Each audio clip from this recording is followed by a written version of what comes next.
திருடின கத்திரிக்காயில குழம்பு வச்சு தெருவே மணக்கிற அளவுக்கு மாட்டின தெனாலிராமன் கத்திரிக்காய் ஸ்டோரி எத்தனை பேருக்கு தெரியும்? அதே மாதிரி முட்டை கத்திரிக்காய், நாட்டு தக்காளி, அரைச்சு விட்ட மசாலா இதெல்லாம் சேர்த்து குழம்பு வச்சு அப்படி சாப்பிட்டோம் அப்படின்னா, மீன் குழம்பே தோத்து போயிரும். ஒரு சட்டியில இந்த சாதத்தை மட்டும் விரவி அந்த குழம்போட சேர்த்து ஒரு உருண்டை சாப்பிட்டோம் அப்படின்னா, அப்படியே அமிர்தமா இருக்கும். மீனே தேவையில்ல. இந்த கத்திரிக்காய் வச்சே ஃபுல்லா சாப்பிட்டு முடிச்சிடலாம். இந்த குழம்புக்கு இவ்வளோ இன்ட்ரோ தேவையா அப்படின்னு நினைச்சீங்கன்னா, கன்ஃபார்மா தேவை தான். அந்த அளவுக்கு இருக்கும் டேஸ்ட்டு. இது எப்படி பண்ணலான்னு பார்த்துடலாம்.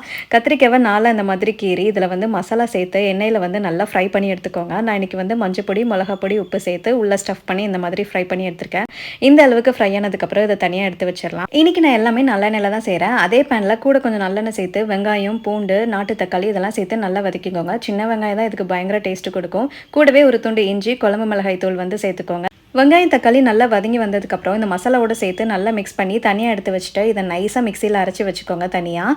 மறுபடியும் அதே கடாயில் நல்லா தாராளமாக சேர்த்துட்டு கடுகு ஜீரகம்லாம் பொரிஞ்சதுக்கப்புறம் கருவேப்பிலை, சின்ன வெங்காயம், பூண்டு இதெல்லாம் சேர்த்து நல்லா வதக்கி எடுத்துக்கோங்க. இப்போ அரைச்சி விட்ட மசாலாவை சேர்த்து நல்லா வதக்கி தேவையான அளவுக்கு தண்ணி ஊற்றி நல்லா ஒரு 15 நிமிஷம் கொதிக்க விடுங்க.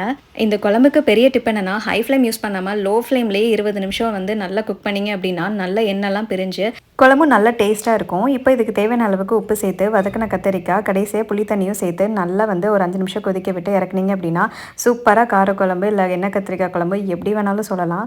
நீங்களும் உங்கள் கிச்சனில் இந்த மாதிரி டெய்லி டேஸ்ட்டாக சமைக்கணும்னு நினச்சிங்கன்னா என்னோட பேஜை ஃபாலோ பண்ணிக்கோங்க. இன்னொரு வீடியோவில் உங்க எல்லாரையும் மீட் பண்ணுறேன். பாய்.